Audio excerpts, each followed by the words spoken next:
உங்கள் இல்லங்களில் வந்து உங்கள் உள்ளங்களை உயிர்ப்பிப்பது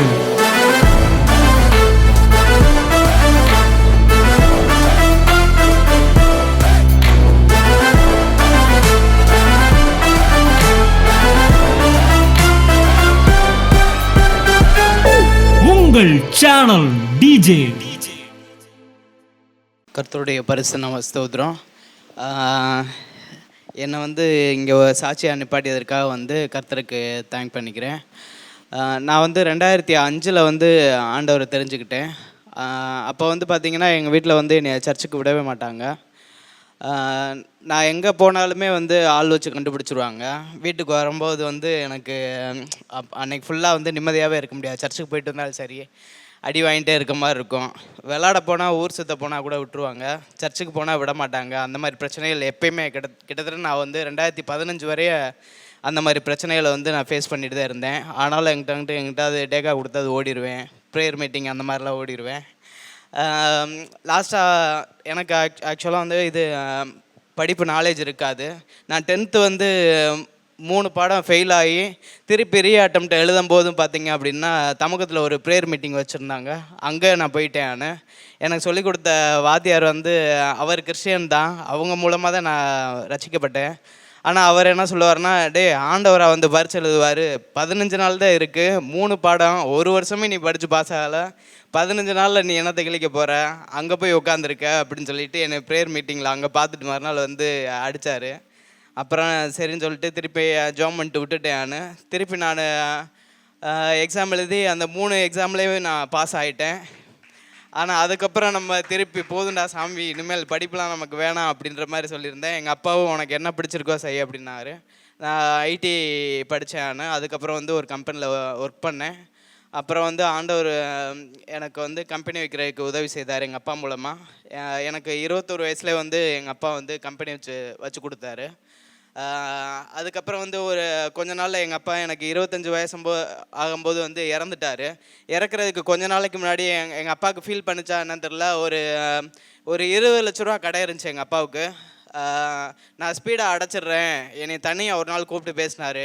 நான் இன்னும் கொஞ்ச நாளில் வந்து கடன் இல்லாத அளவுக்கு நான் பார்த்துக்கிறேன், ஸ்பீடாக அடைச்சிட்றேன், எவ்வளோ ஓட முடியுமோ ஓடுறேன், இன்னும் 1 வருஷத்தில் அடைக்கிறேன் பாரு அப்படின்னு சொல்லிட்டு ஒரு 10 லட்ச ரூபா அடைச்சார். அப்புறம் ஒரு 5 லட்ச ரூபா அடைச்சார். திருப்பி ஒரு 5 லட்ச ரூபா லோன் போட்டு அடைக்கிறதுக்கு ஏற்பாடு பண்ணார்.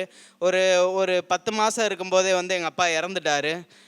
இறந்ததுக்கப்புறம் நானும் ஃபீல் பண்ணேன். அப்பா வந்து இவ்வளோ தூரம் கடன் அடைச்சிருக்காரு நமக்காக, நம்ம கடன் இல்லாத வாழ்க்கையை வாழணும் அப்படின்றதுக்காக அப்படின்னு சொல்லிட்டு ஃபீல் பண்ணேன். இருந்தாலும் அப்பா இன்னும் கொஞ்ச நாள் இருந்திருந்தால் நல்லா இருந்திருக்கும், அந்த மாதிரிலாம் நானும் ஃபீல் பண்ணியிருந்திருக்கேன். அதுக்கப்புறம் சரி, இவ்வளோ நாள் நமக்காக கஷ்டப்பட்டார், நம்ம ஃபேமிலிக்காக கஷ்டப்பட்டார், அவர் விட்டுட்டு போன கடனை நம்ம அடைக்கிறனால பிரச்சனை இல்லை அப்படின்னு கொஞ்சம் அப்படி நினச்சிட்டு இருந்தேன். அதுக்கப்புறம் பார்த்திங்க அப்படின்னா கொஞ்ச நாள் இன்சூரன்ஸ் கிளைமு அந்த மாதிரி போச்சு. நாங்கள் எக்விட்டாஸ் அதில் தான் வந்து லோன் போட்டிருந்தோம். அதில் பார்த்திங்க அப்படின்னா ஃபஸ்ட் டைம் வந்து எங்கள் அப்பா இறந்ததுக்கு கஸ்டமரே வந்து இதுவரை நாங்கள் இப்போ தான் கிளைம் பண்ணி கொடுக்க போகிறோம், ஸோ இது வருமா வராதான்னு தெரில, ட்ரை பண்ணி பார்ப்போம் அப்படின்னு சொன்னாங்க.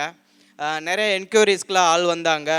வந்து அது வந்து சூசைடா அப்படின்ற மாதிரி வந்து நிறையா ரொம்ப சிஐடி ரேஞ்சுக்கு வந்து விசாரித்தாங்க.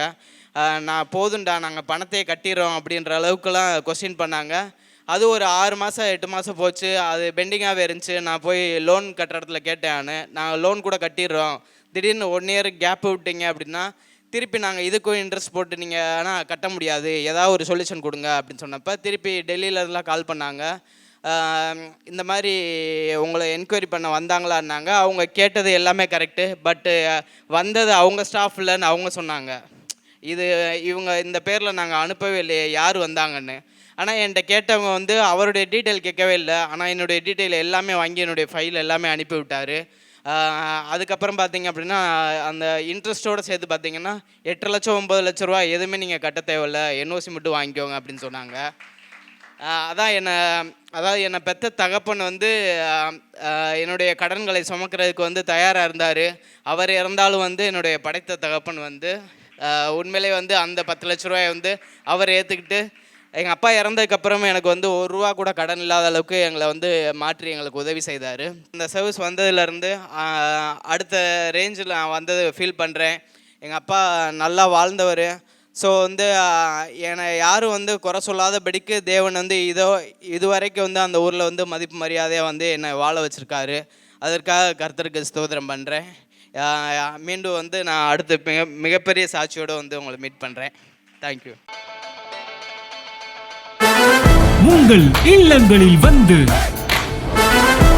உங்கள் உள்ளங்களை உயிர்ப்பிப்பது